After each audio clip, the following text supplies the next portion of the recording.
past summer. I took my daughter to Old Orchard Beach, and she loves roller coasters. I don't even like going on those rides. I just didn't want her to be alone. But, oh my God, I'm lucky to have survived that little trip I took with her. I'm just, really happy to be back here. This will complete me. Yeah. And give you the motivation to live a full life. Now that Lucy's brain aneurysms are gone and her surgical risk is minimized, I hope Paul thinks she's a viable candidate. You really are collapsed, dude. You have no airway at all. Does that hurt? Not so much. No, but I'm so used to it hurting. I think it's a natural reflex. So let's just see if there's anything different in there. Do you think that's a scar right there? I don't think so. If you already have a decision, here. This to me looks pretty intact.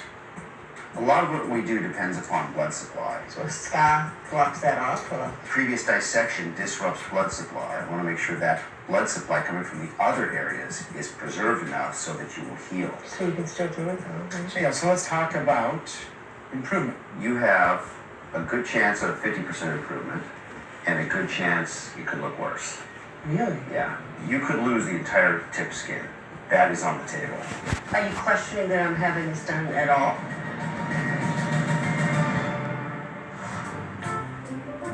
That's the most severe droopiness there is. This could be a very complicated, risky procedure. The minute it was done, I knew something was wrong. Without me knowing, he injected silicone in there as well.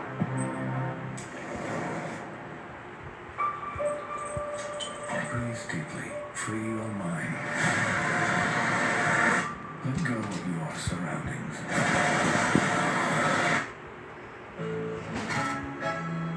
It was his first character performance. And as well as having a natural talent, he was learning about the movie business through his uncle's work. I think his uncle was a big influence in his path to becoming a huge Hollywood star.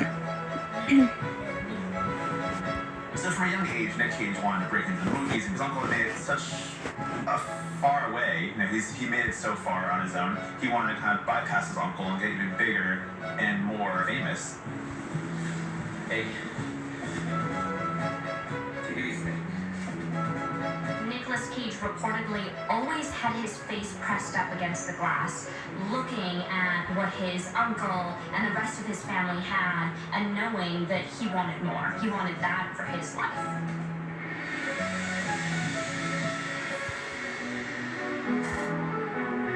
But along with ambition, he also had a strong sense of pride. He wanted to dissuade people from thinking he's only famous because of his uncle, so that's why he changed his name from Coppola to Cage. Cage still wanted to be his own person and kind of separate himself to kind of dispel rumors of nepotism. Nick Cage.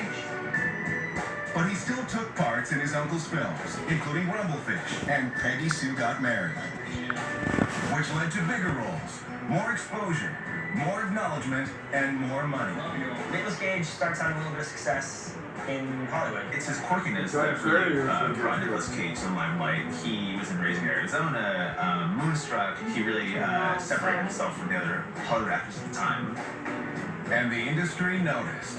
It certainly seems apparent that Nick is an extreme committer to his artistic roles. That's what kind of garnered his Golden Globe nomination. That nod from Moonstruck was a turning point for Cage. It gained him entry into the Hollywood elite. And pretty soon he was getting more roles to fatten his bank account.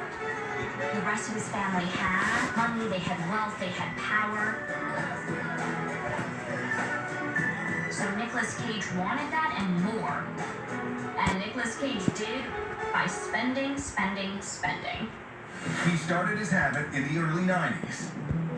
On screen, he was a certified leading man. And off-screen, he embraced the perks. He's in Honeymoon in Vegas, does very well, makes a little bit of money, and the first thing he does is he buys a house in LA for $725,000. This is one of many, many, many of Cage's crazy purchases. This is where it starts.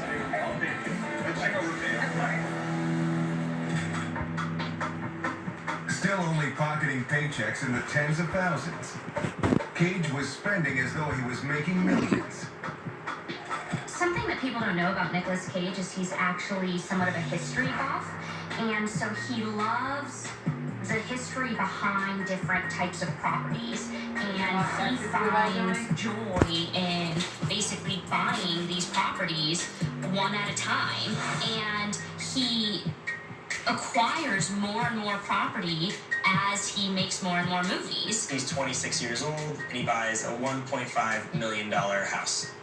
He's spending money like an A-lister, and it's really showing what's to come. You can already start to see that this might be the beginning of a larger habit.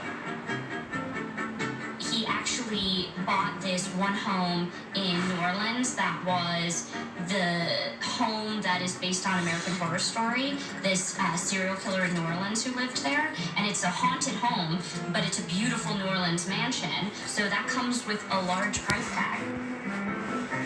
And it wasn't just houses Nick was spending his cash on. Hungry? Instead of it can happen to you, he spends thousands of dollars on caviar for the cast and crew. He didn't need to do that, but he wanted to really show how generous and wealthy he is.